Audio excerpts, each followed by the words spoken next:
ये जो ग्रह आप देख रहे हैं, इस ग्रह की एवरेज डेंसिटी पानी से भी कम है, यानी कि ये पानी के ऊपर भी फ्लोट कर सकता है।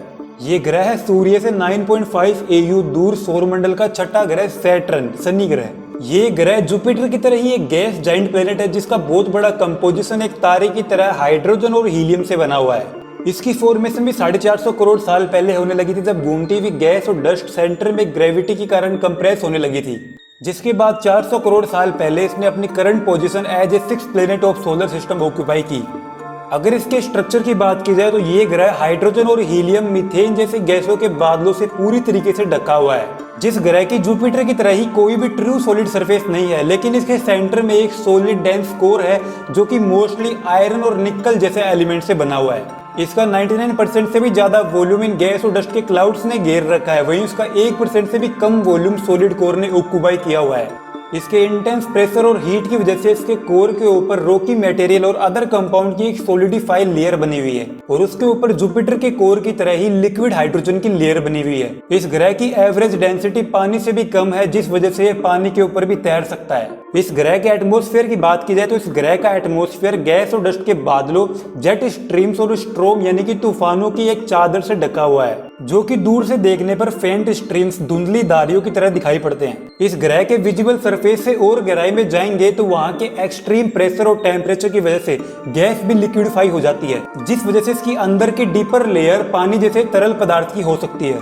इस ग्रह का डायमीटर लगभग 1,16,000 किलोमीटर के बराबर है, जो कि 9 पृथ्वियों के साइड बाय साइड डायमीटर के बराबर है। इसकी सूर्य से दूरी 9.5 AU यानी कि 1.4 बिलियन किलोमीटर की है, जहां पर सूर्य की वन वे लाइट पहुंचने के लिए लगभग 80 मिनट का समय लगता है। इस ग्रह पर सौरमंडल का दूसरा सबसे छोटा दिन होता है, जो कि लगभग 10.7 आवर्स के बराबर होता है। वहीं इसका एक साल पृथ्वी के 29.4 अर्थ ईयर्स के बराबर होता है, जो कि 10,756 पृथ्वी के दिनों के बराबर है।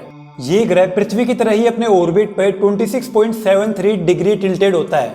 वहीं पृथ्वी अपने एक्सिस पर ऑर्बिट से 23.5 डिग्री टिल्टेड है, जिससे शायद इस ग्रह पर पृथ्वी की तरह ही सिमिलर सीजन एक्सपीरियंस किए जा सकते हैं।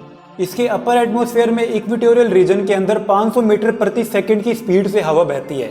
इसके एटमॉस्फेयर का प्रेशर ऐसा है जो प्रेशर आप अंडर वाटर कई किलोमीटर गहराई में जाकर महसूस करते हैं। ये प्रेशर इतना पावरफुल है कि गैस को स्क्वीज कर लिक्विड की फॉर्म में कन्वर्ट कर देता है। सैटर्न के नॉर्थ पोल पर एटमॉस्फेयर का एक इंटरेस्टिंग फीचर दिखाई पड़ा है। ये है 6 साइडेड जेट स्ट्रीम, जो कि हेक्सागोनल पैटर्न में नॉर्थ पोल पर है, जिसे सबसे पहले वॉयेजर 1 स्पेसक्राफ्ट के द्वारा नोटिस किया गया था। बाद में इसे कैसिनी स्पेसक्राफ्ट के द्वारा पास से भी ऑब्जर्व किया गया था। ये लगभग 30,000 किलोमीटर की एरिया में फैला हुआ है। ये एक वेवी जेट स्ट्रीम है, जो कि 322 किलोमीटर प्रति घंटा की स्पीड से चल रहा है, और इस ग्रह के सेंटर में एक मैसिव रोटेटिंग स्ट्रोम है। इसीलिए इस ग्रह की तरह वेदर फीचर और कहीं सोलर सिस्टम में नहीं है। अगर इस ग्रह के नेचुरल सैटेलाइट मून यानी कि चंद्रमा की बात की जाए तो इस ग्रह के कुल मिला के 83 मून्स हैं, जिसमें से 63 मून्स का IAU के द्वारा नामकरण कर दिया गया है। इस ग्रह का सैटर्न नाम Roman God of agriculture and wealth से लिया गया था, जो कि जुपिटर के पिता थे। इस ग्रह की रिंग्स की बात की जाए तो सौरमंडल में सबसे स्पेक्युलर रिंग सैटर्न ग्रह की है, जो कि सभी रिंग्स प्लेनेट में सबसे ज्यादा विजिबल है। ये रिंग कोमेट, एस्ट्रॉयड और शनि ग्रह के चंद्रमाओं की टूटे हुए टुकड़े से बनी हुई है। इसकी रिंग्स में अरबों खरबों की मात्रा में बर्फ के टुकड़े हैं और ऐसे पत्थर के टुकड़े हैं जो कि डस्ट से कोटेड है। इसकी रिंग्स में एक छोटे से दाने से लेकर एक बहुत बड़े पहाड़ जितने बड़े टुकड़े मौजूद हैं। इस ग्रह की रिंग्स लगभग 2,42,000 किलोमीटर की रेंज में फैली हुई हैं। वहीं इसकी वर्टिकल हाइट महज 30 फीट की है। इसकी रिंग्स में मल्टीपल रिंग्स की लेयर हैं, जिन्हें ABCDEFG से नामित किया गया है। इन लेयर्स के बीच में काफी डिस्टेंस है, जिनमें से 2 लेयर के बीच में 4,700 किलोमीटर का डिस्टेंस है, जिसे कैसिनी डिवीजन भी कहा जाता है। इस ग्रह पर लाइफ की बात की जाए तो इसके 2 एक्सट्रीम और वोलेटाइल टेम्परेचर, प्रेशर और मटेरियल्स को देखते हुए यहाँ पर कोई भी ऑर्गेनिज्म थोड़ी देर भी जीवित नहीं रह सकता, क्योंकि इस ग्रह का एटमॉस्फेयर का प्रेशर इतना ज्यादा है कि कोई भी स्पेसक्राफ्ट अगर इसके अंदर इंटर करता है तो वो कुछ ही समय में क्रश, मेल्ट और वेपराइज हो जाता है।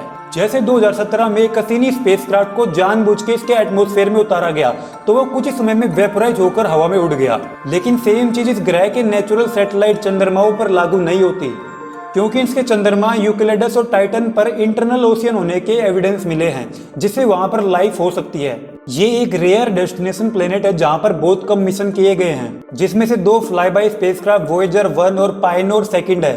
वहीं कैसिनी स्पेसक्राफ्ट 2004 से 2017 तक सैटर्न के ऑर्बिट को 294 टाइम्स ऑर्बिट कर चुका है। वहीं इसके मैग्नेटोस्फेयर की बात की जाए तो सैटर्न का magnetosphere another gas giant Jupiter के मुकाबले काफी कमजोर है, लेकिन फिर भी ये पृथ्वी के मुकाबले 578 टाइम्स ज्यादा पावरफुल है। ये एक ऐसा रीजन होता है जिसके अंदर सैटर्न की मैग्नेटिक फील्ड के द्वारा इन्फ्लुएंस चार्ज पार्टिकल ज्यादा होते हैं सोलर वाइंड के मुकाबले, जिस वजह से इस ग्रह पर भी अरोरा लाइटनिंग फिनोमेना देखने को मिलती है।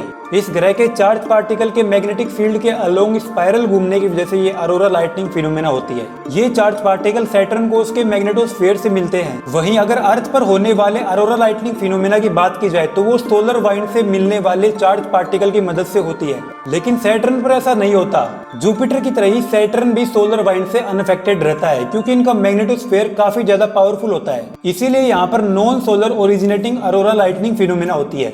लेकिन हम अभी तक इसे डीप में समझ नहीं सके हैं, और अंत तक वीडियो देखने के लिए आपका धन्यवाद।